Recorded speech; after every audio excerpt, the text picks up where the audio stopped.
오늘도 부동산 판매와 관련된 중요한 정보를 공유하려고 합니다. 이제 미국 대통령 선거가 2주밖에 남지 않았습니다. 현재 언론에 의하면 공화당과 민주당이 크게 차이가 없는 상황인 듯 보입니다. 공화당이 앞서다가 민주당이 역전을 하는 듯 하더니 다시 공화당이 치고 올라가는 형상입니다. 그리고 여기서 의문이 생깁니다. 누가 대통령이 돼야 부동산 경기가 다시 불타오를까요? 미국의 현재 상황은 물가가 안정되면서 이제는 드디어 이자율이 떨어지는 상황입니다. 생각보다 다소 늦게 떨어지는 경향이 있긴 하지만 누가 대통령이 되냐에 따라서 그 속도가 한층 빨라질 수도 있고 다소 늦춰질 수도 있습니다. 하지만 중요한 것은 도착점은 같다는 것입니다. 결국 내년 봄이나 늦어도 여름에는 우리가 원하는 4%대의 이자율을 충분히 기대할 수 있다는 것입니다. 부동산 시장은 이자율에 아주 민감합니다. 한동안 이자율이 아주 높았었지만 매물이 턱없이 부족해서 부동산 가격은 아주 많이 뛰어올랐습니다. 그리고 이제 이자율이 서서히 낮아지면서 그동안 숨어있던 매물들이 마켓에 나오기 시작하고 있습니다. 지금 당장만 본다면 갑자기 쏟아져 나오는 매물에 비해서 바이어들이 생각보다 늦게 움직이다 보니 매물이 점점 더 쌓이고 있는 실정입니다. 하지만 현재 6%의 이자율이 조금만 떨어져서 5%대 중반만 된다면 현재 쌓여있는 매물들은 쥐도 새도 모르게 금방 없어져 버릴 것입니다.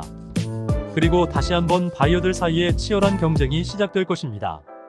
앞으로의 부동산 시장은 너무나 뻔합니다. 이자율이 떨어지면서 부동산 가격은 2배, 3배 빠른 속도로 치솟아 오를 것입니다.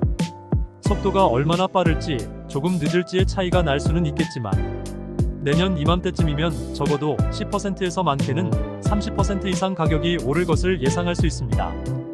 한마디로 대선 후에 미국 부동산 시장은 코로나 시절의 불장보다 한 단계 더 뜨거울 것을 예상하고 있습니다. 그럼 집을 구입하려고 준비한다면 어떻게 해야 할까요? 너무나 당연한 얘기지만 아직도 망설이시는 분들을 위해 특별히 결단을 내리지 못하고 눈치만 살피고 있는 바이어들을 위해서 오늘 단호히 말씀드리도록 하겠습니다. 하루라도 빨리 움직이세요. 이자가 생각보다 떨어지지 않았다고 이자가 떨어질 때까지 기다릴 생각이라면 계획을 변경하시기 바랍니다. 이자가 떨어져서 이제 움직여볼까 생각이 들 때면 이미 가격이 생각보다 훨씬 더 올랐을 것입니다. 물론 조금 늦게 조금 손해보고 살아가는 것도 좋은 방법입니다. 하지만 만약 지금 이 영상을 보고 계신 구독자라면 기회가 왔을 때 잡을 수 있게 되기를 바랍니다. 오늘은 여기까지입니다. 참, 마지막 인사를 하기 전에 집을 파시기 전에 수리가 필요하신데 공사비로 부담이 있으신 셀러분들을 위해서 저희 뉴스타 부동산에서는 공사를 미리 다 해드리고 집이 팔린 후에 공사비를 지불하실 수 있는 프로그램을 운영 중입니다. 동네에서 가장 비싸게 집을 팔고 싶으신 분들이라면 바로 연락 주시기 바랍니다. 이상 여러분의 집 매매에 일 잘하는 그리고 가장 좋은 결과를 가져다 줄 여러분의 부동산 에이전트 뉴스타 부동산이었습니다.